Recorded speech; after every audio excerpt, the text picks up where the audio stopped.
Emily, Danny. we know one thing about today. What do we know about it?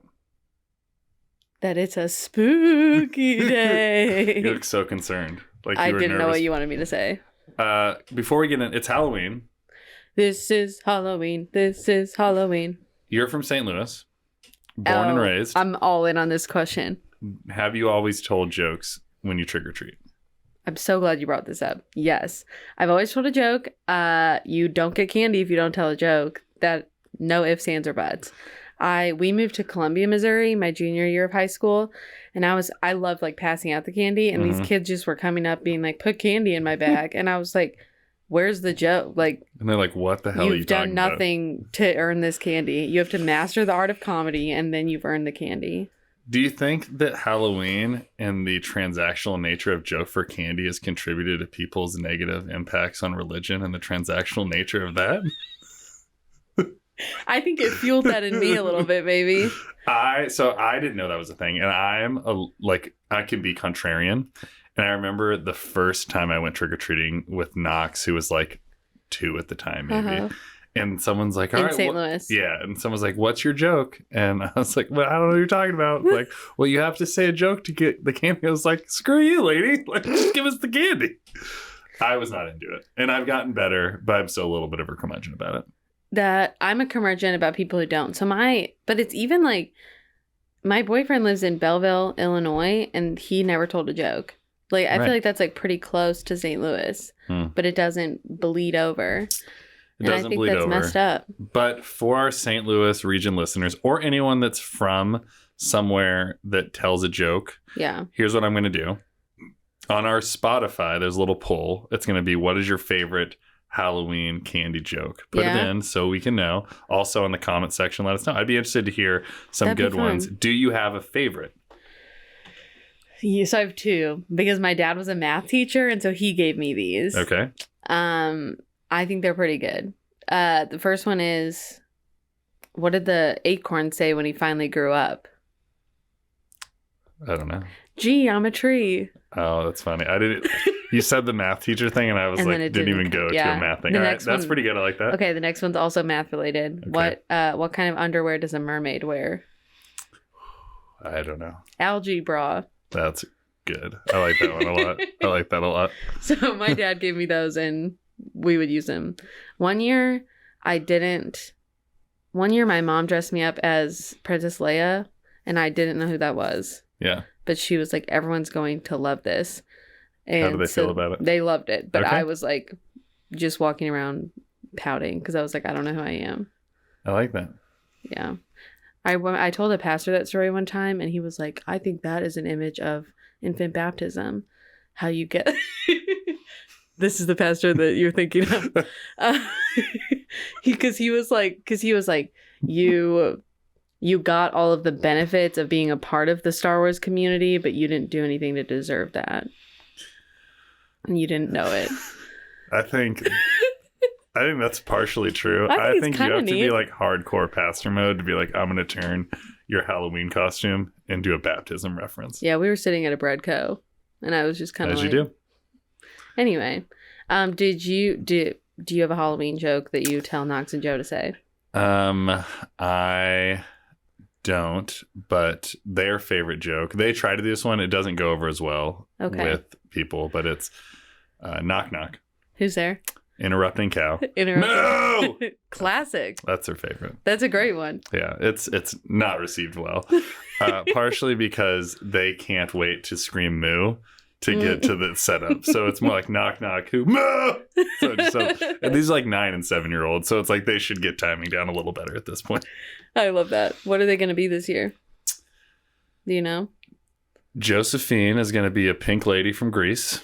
Cute. Knox wants to be a player from St. Louis City soccer team. Oh, that's cute. And so he gets really mad at me because I keep saying the wrong player's name, so I'm not even going to try to say it. Okay. Big fan of the pod. I know he listens, so don't want to upset him. So, but he wants to be a soccer player. Okay, cute. Yeah, it'll be good. And then Grace is going to be... Can't remember what she's going to be. Can she choose yet? No. Okay. Can any of us choose? God chooses us. You know we have no choice on anything. No, I can't remember she's still in like the age where like you kind of get these like full body sweatshirt costumes. Yeah. Like she was like a strawberry last year, which was really cute. And she'll be something in that, That's great. that realm, I think. Cool. Yeah. What was your favorite Halloween costume? We've never talked about this? I don't think so. I remember one time trick-or-treating in my entire life. And I remember most of the other time we would just like sit up in my parents' room and watch like scary movies and eat Halloween candy. So I like can't remember a childhood Halloween costume. Okay. I did go as my wife Annie last year. I put on her high school basketball practice jersey, a blonde wig, and carried around her Webster Groves High School Hall of Fame plaque. That's pretty around good. town. And so that was my favorite I've had, but that was probably like my third Halloween costume of my life. Oh my gosh. Okay. Yeah. That's even funny. when I've like done it with my kids, I just like go as me. I just go as dad and I follow behind. Oh, for sure. So I don't wear a lot of costumes. But there was like no religious reason we didn't do it. They just, I don't think. Yeah. The one time I remember going like was my grandma from South Dakota was in town and she was like, we're going trick-or-treating. And we went trick-or-treating. There you go. My favorite costume is I was really into the movie Spy Kids. Okay. And I wanted to be, and I was a secret agent. And this was honestly the coolest costume ever. So my mom got like 2 wigs, 2 different trench coats, and 3 different pairs of sunglasses. And each house I changed like something so that I was always like no one could keep track of me. I like that. You know? It was very creative. And it was super. And so I would be like, brown wig, blue coat, those sunglasses. And mom would be like, okay. And I'd like do a quick change every single house, which maybe sounds really extra looking back on it, but I loved it. It's pretty extra. But we could talk for hours. Right. I'm sorry. But this is a deconstruction podcast, not a Halloween costume podcast. Right. So yeah. We're going to start with email corner, a spooky email corner. Someone asked a very spooky question. It said thoughts on Halloween, ? Ooh, spooky.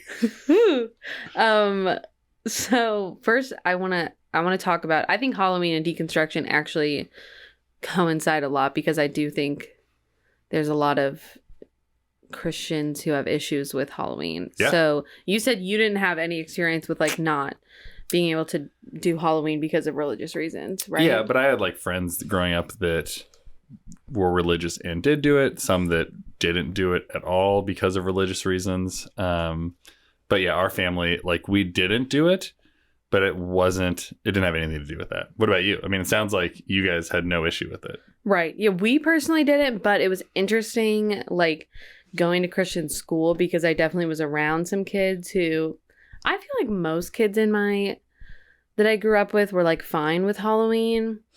But I did have some teachers that were like, we are celebrating not Halloween, but Reformation Day. Yeah. Because those are on the same day. Uh-huh. And so we were like, screw Halloween. We're going to talk about Martin Luther and those 95 Theses. Yeah. What a banger. So if you want to celebrate both, maybe you could get 95 Reese's. Wow. Did you come up with that right now on your own? No. Okay. That's one of my favorite tweets from a while back. That's funny. I do think what's interesting about like Christians and Halloween is like even if you don't celebrate it or you do celebrate it, I do think like especially in your tradition, there's a desire to like parlay it into like something not even pseudo religious, like create a Christian alternative. And like at the Well, we're doing trunk or treat, but like there's no secret religious meaning to what's happening. But like a lot of like Baptist churches will do like hell houses where like they take you through these haunted houses that are supposed to simulate the different stages of hell, and at the end they're like, do you want to talk about accepting Jesus at the end? Like, have you heard of those? Oh, for sure. Yeah. And so like that is something I feel like is kind of frequent. Actually in my sermon this week, and I am talking about my one experience like going through an all-nighter, and at the end like they like it was like they hopped us up on Mountain Dew like at 1 a.m, made us watch Left Behind, and then they were like, all right, if you feel compelled now, do you want to accept Jesus into your heart? And you're like, well, hell yeah, I do. Like, I'm terrified. It's 2 a.m. and my body is like on all sorts of adrenaline. Like, of course I want to do this. And you've locked me in this church. Right. I do think it's funny. We called them all-nighters in Oregon. You guys call them lock-ins. Yeah, and I think freaky. Yeah, I would never have chose to go to a lock-in as a child. I never went to one. They sound awful. Well, everyone always told me if you go and you do fall asleep, then they'll like pour Mountain Dew on you. And I was like, can't do that. We would antique people, which would be to throw flour in their face. I just am like, sometimes a girl wants to sleep, you know? Yeah, so not an all-nighter or a lock-in. Lock-in is, yeah, you're right. Speaking of spooky, that's a really scary thing. Spooky. Yeah, so I would say like definitely we kind of just ignored Halloween in my schooling, I guess, as we would just be like, it's Reformation Day. And some of us would be like, why do we have homework? It's Halloween. And they would be like, don't talk about it. You know, like, I feel like we kind of just ignored it, but I don't feel like I had a lot of friends who like looked down on us to trick or treat or anything. Yeah. However, I did see this reel that I sent you. Yeah. I would like to read it because I thought it was sorry. And it was basically this woman and she's like crying really hard in her car and she said, POV, you just left Home Goods after having enough of their Halloween decor and are trying your hardest to drive safely while you're mourning all the souls who are choosing death this fall season and will reject Christ. They'd rather let demons sit at their table than Jesus. Right. It's a lot. Yeah. And like she kind of goes on in her caption to be like, I saw fake skulls and fake potion bottles. Why would people ever invite death into their home like that? How sick and twisted are deceiving spirits that a majority of people don't see the harm in it. Like she was really going all out. Yeah. Yeah, it's a whole video. I mean, like you sent it to me and I watched it the first time through and I wasn't sure if it was supposed to be like satire because she's like so into it. Which sometimes I do, like it's pretty performative. Like this person like left Home Goods and like, all right, I'm gonna get these tears going. Like they didn't leave and like their phone wasn't just accidentally recording them. Like this was a calculated thing to do. But I did, however, stalk this person and she seems pretty intense. Yeah, it was on brand for her content. Yeah. Well, maybe we should signal boost her, put her video on the pod. So I shared it on Instagram, so we're going to talk about it. So. But maybe we'll put it in the video. Who knows? Yeah. Here's what I'm thinking though. Like it opens up a really interesting question of how should Christians engage with Halloween? I heard a sermon one time where a pastor said this, and I want to get your take on it. Mm-hmm. He said, I think Halloween is actually one of the most Christian holidays because we spend a day getting together and mocking death. Yeah. And that's like kind of intense, but but I also thought it was like kind of sweet. Yeah. I think that putting myself in the shoes of the person who said it, like I think the tone and the overall message would have likely delivered a slightly different message than the playful one that you're portraying. Yeah, that's probably true. But I don't know. I wasn't there, so I don't know. But I think that like what we can do is like, yeah, like if we believe in life after death, like I always do whenever I'm in a church, like some sort of afterlife series, right? During the month of October, because it's the time where people are naturally pondering this kind of thing. Yeah. And I think that it's an interesting thing to talk about and something that provides us a lot of fear. And like everyone who's not a Christian is having buckets of fun on Halloween. And there's a group of people that are just terrified in their homes. Yeah. Right. And so I think there is something to be said of like trying to find the joy in a day like this, you know? I do know. Like I think it can be a very fun, like there's a lot of candy, you can come together, and I think like costumes is fun, and that goes back, I'm pretty sure it goes back to like the idea of like putting on a costume so that death like misses you, right? And so like there is something, I do think the idea of like kind of like death is powerless over this day. Yeah. There is something that I think is really profound and beautiful. And yet at the same time, during this season, we are like kind of surrounded by reminders of death. So it's a little bit confusing. My boyfriend and I were at the store At Home, and we were like walking by this skull, and it was like, I feed on children's souls for dinner. Yours is the first soul I'm gonna eat. And now it's like something we say like It's as a pretty joke. intense. But it was like, this is a lot, you know? Yeah, that is a lot. I would not put that in my house because that would like just give me nightmares. And my kids, when I turn on our alarm, we have a Simply Safe alarm, and it'll be like in those like women's voice, like Simply Safe armed. And my kids, I guess they didn't know we had one. And one night, like they came out like, who is this lady's voice that keeps talking in the middle of the night? So they would have hated that. Yeah. But back to this lady's video, right? Like for her thing is like. She is making it out to seem like we are worshiping these things, you know, by like creating this holiday of fun. And because there's all the things you said, right? Like it's community and there's fun, and we could be mocking death, and there could be Christian values that are found in it.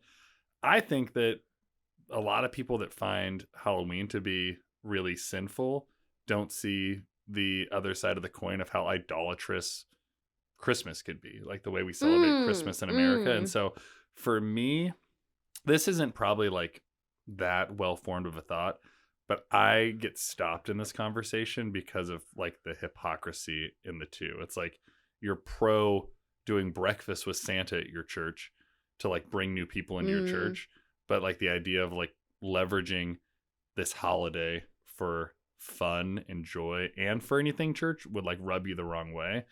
So I don't know, like this could just be like me skirting responsibility and way too. I just don't think Halloween's that big of a deal. I don't really care for it though. It's like probably I love fall. Yeah. But Halloween's my least favorite Halloween, but has no religious reasons for that.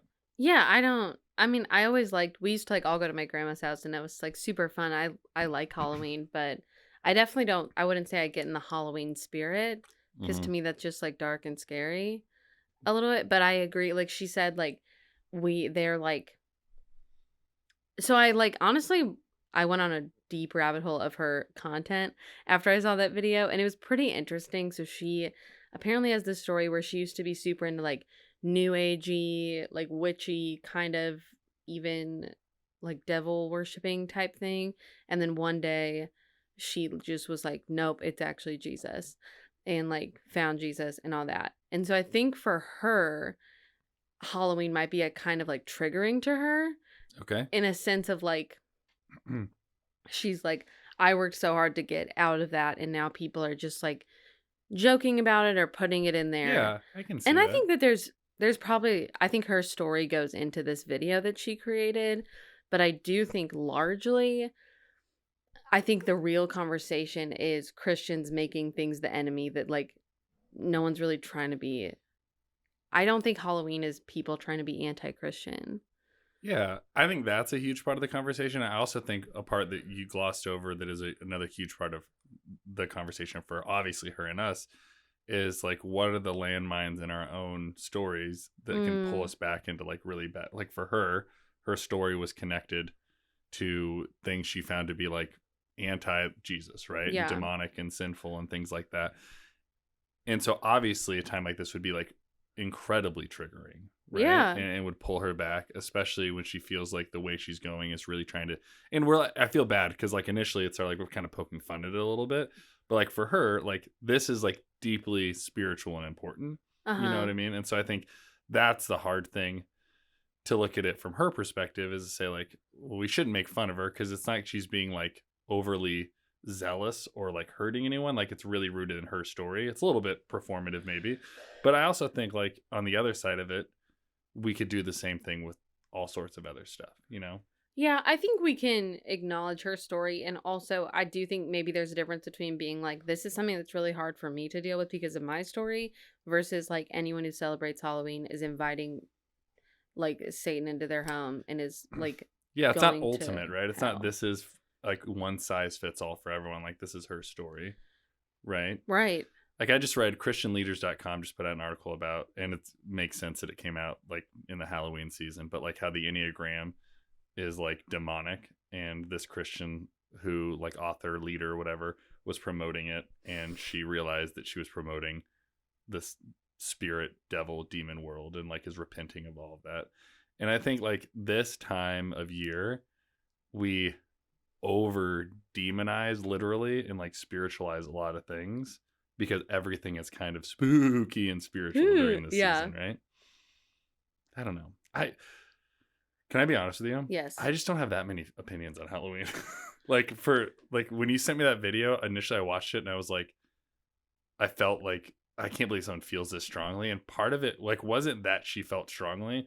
It's my profound apathy for it that makes me like, I just don't understand. Like you could feel the complete opposite with the same level of fervor, and I'd probably feel the same level of apathy. Yeah, honestly, I feel a little bit similar. I think maybe for both of us who don't have that much like Halloween baggage other than candy, am I right?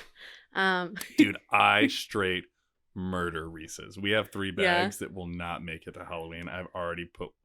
I take 2 Reese's and I put peanut butter in between them. Ooh. And then I put them into peanut butter ice cream. And then I sprinkle chocolate chips on them. That sounds magical. And then I don't get off my couch. Diabetes. Yeah. I'm more of a fruity candy girl. Oh. Like I like Sour Patch Kids type deal. Love Sour Patch Kids. Also love Pink Starburst. Favorite of all time. I like all the Starbursts except for pink. I can't. That's the hottest take you've ever had on this podcast. Yeah.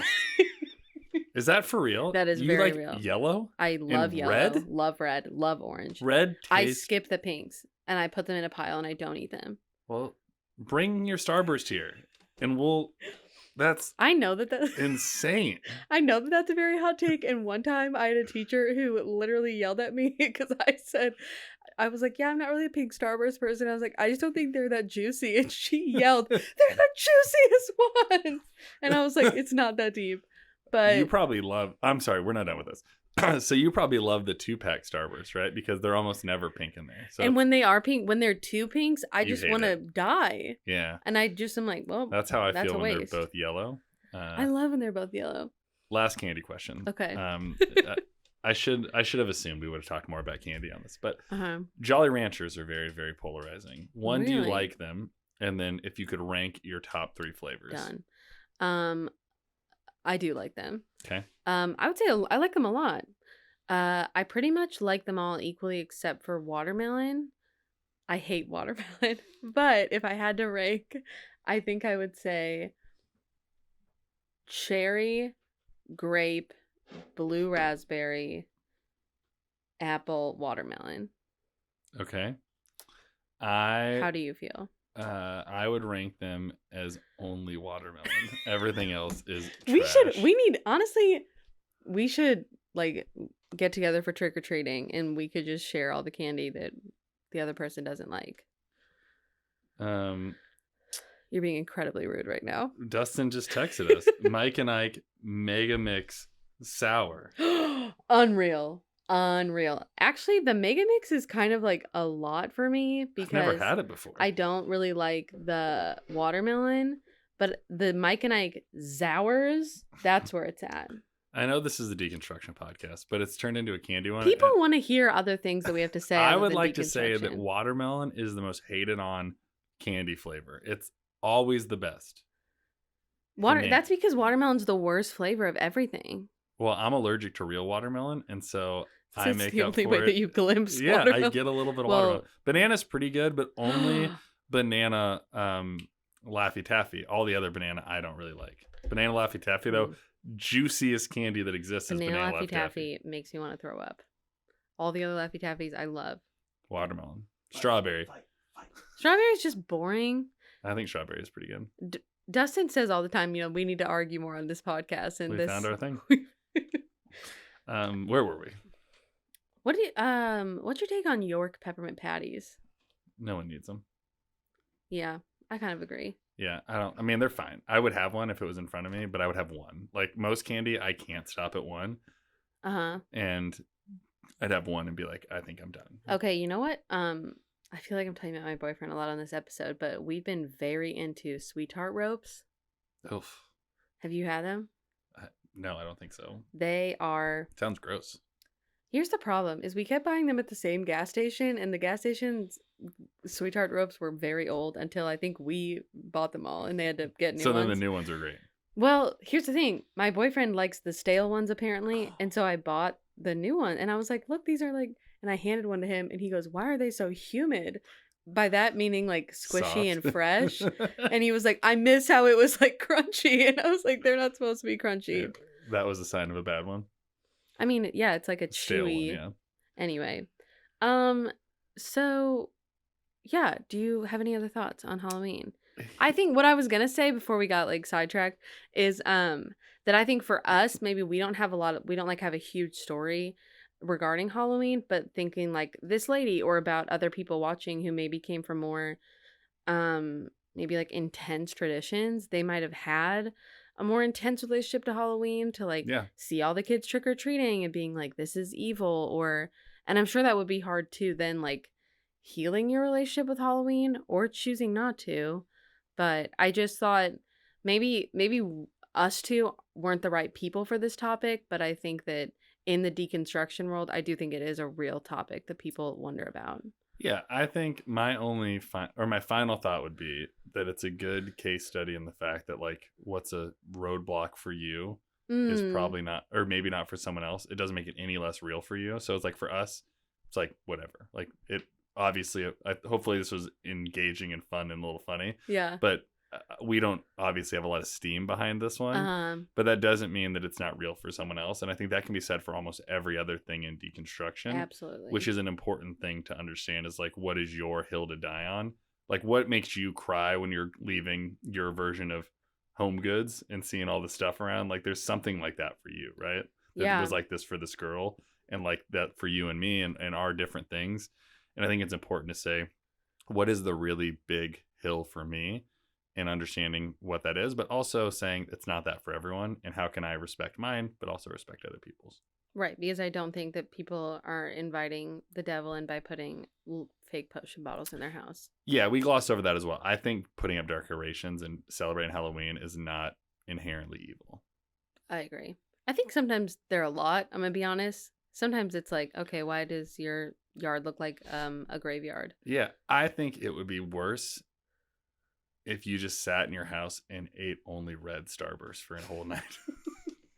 That is inviting the devil in. Yeah, right. Okay, well, do you have any recommendations? Do you have any Halloween recommendations or no? Ooh. We've been watching a lot of Halloween films. Yeah. Okay. You start with yours. I'm going to try to think of one. I'm going to give a few takes on 3 different Halloween movies I watched. Okay.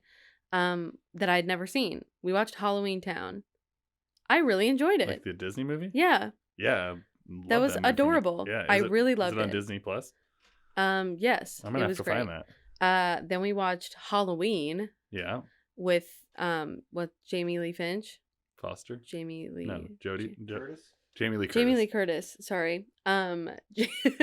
Jamie Lee Curtis. Loved it. Pretty scary, but pretty good. Uh-huh.